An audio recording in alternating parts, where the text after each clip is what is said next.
Hello viewers, it is your favorite spoiler from the recap room. For more updates, stay tuned and don't forget to like, share and subscribe. Thank you. Although a livestock attack on Grant lands opens Outlander, Blood of My Blood Season 1, Episode 7, it is evident that this is only a minor portion of the narrative. Nonetheless, there are indications that Malcolm Grant will soon be the Grant's laird. All four of our primary characters are highlighted in the most recent episode. While everyone tries to just live, secrets are in danger of being revealed. Ellen is struggling for the life she wants while still attempting to safeguard Clan MacKenzie. For Simon, it all comes down to giving legitimacy to what he considers to be his child. But first, Brian brings Julia outside to the church's grounds, where he baptizes the bairn himself. The fact that he will be named William Henry Beauchaump makes me wonder whether this is a foreshadowing of something to come. The church isn't filling up the way Simon had hoped inside. Two of the women from Julia's delivery experience are present, though, and they have undoubtedly changed their minds.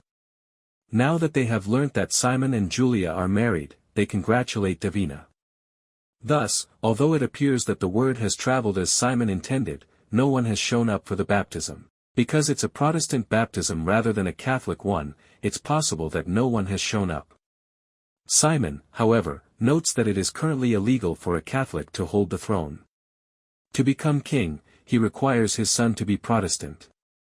Now that Simon Fraser has baptized the infant, Lord Lovat may handle the circumstance that he truly desires.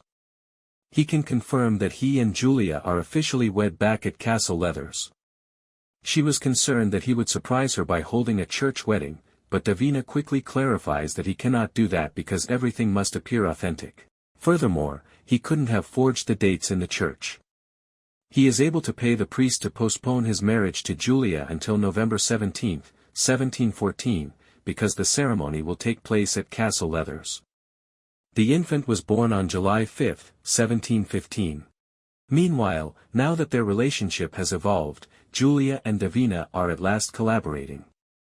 Naturally, Davina is more than happy to assist with this, and Julia has some herbs that will stop Simon from performing in the bedroom.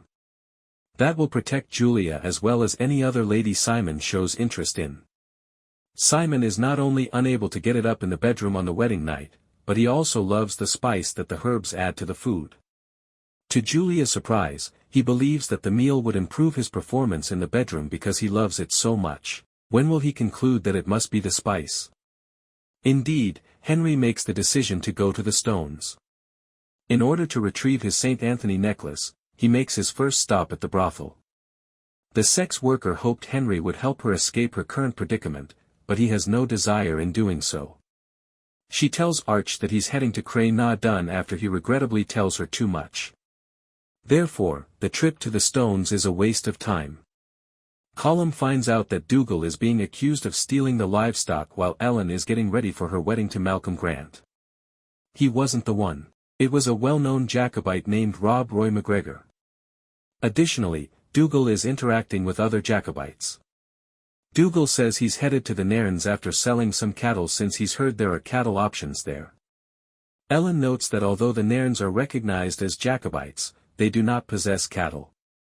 In addition to being traders, the Grants are loyalists, and Dougal is there to support the movement for a Stuart king, which Colum is once more. Ellen rushes out to stop Dougal from spending her dowry money on the Jacobite cause. While there, Murtagh, who is unhappy that Brian didn't tell him about falling for Ellen, and Brian end up at the meeting. Rob Roy is there, which Malcolm anticipated would happen. So, he brings the British army with him. Since everyone present faces the possibility of being caught for treason, Brian is able to get away by firing a shot. Dougal discovers that Ellen and Brian are covertly dating in this situation, though he is unaware of how far they have gotten. Murtagh departs with the Mackenzies, and everyone else leaves. Simon tells that he has heard the fantastic news that he has fallen in love with Ellen as Brian returns to Castle Leathers. Now that Brian has ruined the Mackenzie plans, Simon feels proud of him. The Mackenzies receive a demand from the Grants in the meantime. To demonstrate her morality, Ellen will have to take a test. She wouldn't be as concerned now if Beltane hadn't asked her this question. Perhaps it's time for Ellen and Brian to leave.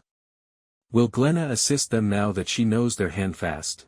Thanks for watching, stay tuned for more updates.